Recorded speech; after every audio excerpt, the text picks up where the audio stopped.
আজকে বাংলাদেশের ইতিহাসের অন্যতম একটি রায় হয়েছে। আপনারা যারা বলছেন শেখ হাসিনার মামলার কি রায় হলো, আমি বলছি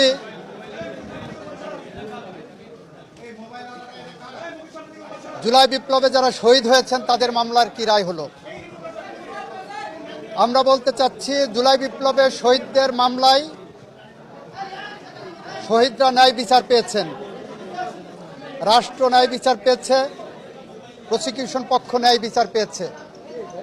সেই ন্যায় বিচার প্রতিষ্ঠা করতে যে সেই ন্যায় বিচারের মানদণ্ড হলো এই মামলার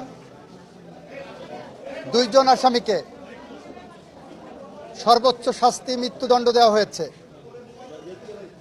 একজন আসামি যিনি রাজসাক্ষী হিসাবে নিজেকে আদালতের সামনে উপস্থাপন করেছেন, সার্বিক বিবেচনায় আদালত তাকে 5 বছরের কারাদণ্ড প্রদান করেছে। আমরা মনে করি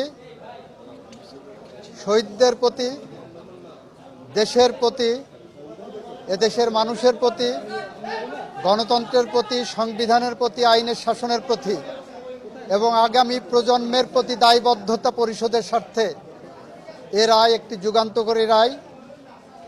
এই রায় প্রশান্তি আনবে, এ রায় ভবিষ্যতের জন্য একটি বার্তা, এ রায় বাংলাদেশে ন্যায় বিচার এবং আইনের শাসনের জন্য একটি মাইল ফলক হয়ে থাকবে। এটা আমাদের কথা। সবাইকে ধন্যবাদ। কোন অভিযোগে যদি কি সাজা হয়েছে যদি একটু বলতেন। যে অভিযোগগুলো সাজা হয়েছে আপনারা শুনেছেন, দীর্ঘ আলোচনা হয়েছে। ওনার 5টা অভিযোগকে 3টা কাউন্টে এনে ওনারা সাজা দিয়েছেন।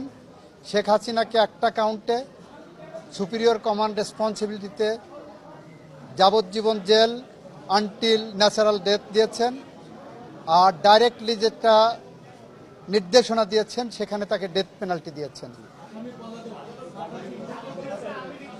আইনের বিধান মতে যেদিন থেকে গ্রেপ্তার হবেন সেদিন থেকে সাজা কার্যকর হবে। এটা রাষ্ট্র আইনিভাবে যা যা করণীয় সব করবে। রাষ্ট্র আইনিভাবে যা যা করা সম্ভব সবটুকু করবে। এই মামলায় শহীদদের পরিবারকে, আহতদেরকে ক্ষতিপূরণ দেওয়ার জন্য একটা নির্দেশনা আদালত দিয়েছেন। আওয়ামী লীগ নিষিদ্ধের প্রশ্নে এই মামলা বলেছেন, এই আদালত বলেছেন এই মামলার মধ্যে আওয়ামী লীগ নিষিদ্ধের ইস্যু ছিল না বলে ওই বিষয়ে ওনারা কোনো কমেন্ট করেননি। শেখ হাসিনা এবং আসাদুজ্জামান খান কামাল সাহেবের বাংলাদেশে তাদের সমস্ত সম্পত্তি ক্রোক করা হয়েছে, বাজেয়াপ্ত করা হয়েছে। আর কোনো প্রশ্ন? জি,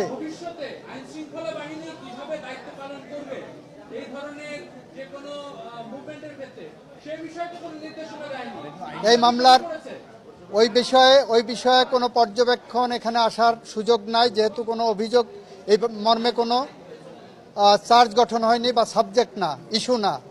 তবে এই মামলার মর্ম থেকে সবাই একটা বার্তা পাবেন কিভাবে দায়িত্ব পালন করতে হবে। রায় বাস্তবায়ন আইনি পথেই হবে, আইনসঙ্গতভাবেই হবে। বেআইনি বা আইনসঙ্গত নয় এরকম কোনো পথ সরকার অবলম্বন করবে না। পলাতক থাকা অবস্থায় আপিল করার সুযোগ বাংলাদেশে না বিশ্বের কোনো দেশে আছে বলে আমার জানা নাই। স্যার, শেখ হাসিনা তো ভারতের বসে গণমাধ্যমে কথা বলেই যাচ্ছেন। এই রায়ের পর তিনি যেহেতু আইনের দৃষ্টিতে এখন একজন মৃত্যুদণ্ডপ্রাপ্ত আসামি, সেক্ষেত্রে বাংলাদেশ থেকে কোনো পদক্ষেপ নেওয়া হবে কিনা তার এই ধরনের ইন্টারভিউ প্রচারের বিষয়ে? বাংলাদেশ সরকার আইনসঙ্গতভাবে যত রকম পদক্ষেপ আছে সবগুলো নেবে বলে আমরা মনে করি। সেক্ষেত্রে কি রায়ের কপি পাঠাতে হবে কিনা, অথবা ভারত সরকারের হাতে রায়ের কপি যাওয়ার পর সরকার এই রায় কার্যকর করার জন্য কোথায় রায়ের কপি পাঠাবেন, কি পদক্ষেপ নেবেন, সরকার এটা আইনি পর্যালোচনা করে সেটা নেবেন।